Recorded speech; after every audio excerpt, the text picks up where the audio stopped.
warahmatullahi wabarakatuh. Salam sejahtera untuk kita semua, Shalom. Perkenalkan, nama saya Aprilia Pesireron. Di sini saya akan membuat tugas mengenai mata kuliah Ilmu Dasar Keperawatan 1 mengenai gambar anatomi tubuh manusia beserta bagian posterior dan anterior beserta penjelasan dan fungsi masing-masing bagian pada gambar tersebut. Anatomi tubuh manusia bagian posterior dan anterior beserta penjelasan dan fungsi masing-masing bagian. Pengertian anatomi. Kata anatomi berasal dari bahasa Yunani yaitu Grek yang secara makna harfiah diartikan sebagai membuka suatu potongan. Anatomi adalah suatu ilmu yang mempelajari bagian dalam atau nama lainnya internal dan bagian luar atau nama lainnya eksternal dari struktur tubuh manusia dan hubungan fisiknya dengan bagian tubuh yang lainnya. Sebagai contohnya adalah mempelajari organ uterus dan posisinya dalam tubuh. Anatomi secara harfiah juga diterjemahkan pada bahasa Latin dari susunan kata yaitu ana adalah bagian, memisahkan, dan tomi adalah irisan atau potongan. Sehingga anatomi dapat juga dimaknai sebagai ilmu yang mempelajari bentuk dan susunan tubuh baik secara keseluruhan maupun bagian-bagian serta hubungan alat yang satu dengan yang lain.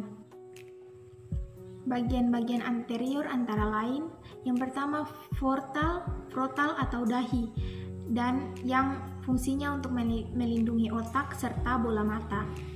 Nasai atau hidung sebagai indera penciuman. Nakal yaitu tulang pipi, membantu memberikan bentuk pada wajah. Orgal yaitu mulut, mengunyah makanan menjadi lebih halus untuk memudahkan pencernaan makanan.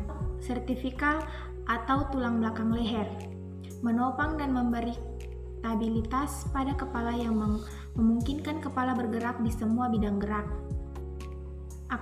Akromial yaitu tulang bekikat, tempat meletakkannya sejumlah organ yang memungkinkan terjadinya pergerakan pada sendi. Sentral atau tulang dada, melindungi organ dada serta jantung dan paru-paru. Toraksikal atau payudara, tempat reproduksi ASI. Mamaria, yaitu putih untuk menyusui. Abdominal, yaitu organ abdominal bertanggung jawab dalam pencernaan dan penyerapan makanan.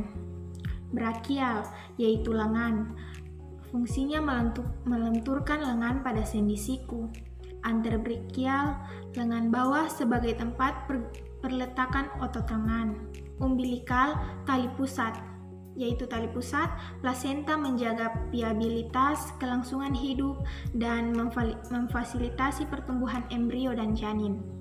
Pelvik, yaitu tulang punggung, menyangga organ di area perut. Lanjutannya, karpal, yaitu tulang pergelangan tangan, sebagai alat gerak tangan dan penghubung antar tulang jari dan tulang lengan. Pollex, yaitu jempol tangan untuk mencegah pembekukan ke samping yang tidak normal dari masing-masing sendi jari. Palmas, yaitu telapak tangan, sebagai jembatan antara pergelangan tangan dan jari. Digital, yaitu jaringan tangan, membentuk struktur dari jemari. Inguinal, yaitu kantong kemih menyimpan urin sehingga waktunya dikeluarkan oleh tubuh. Femoral, yaitu tulang paha, tempat melekatnya otot dan pigmen.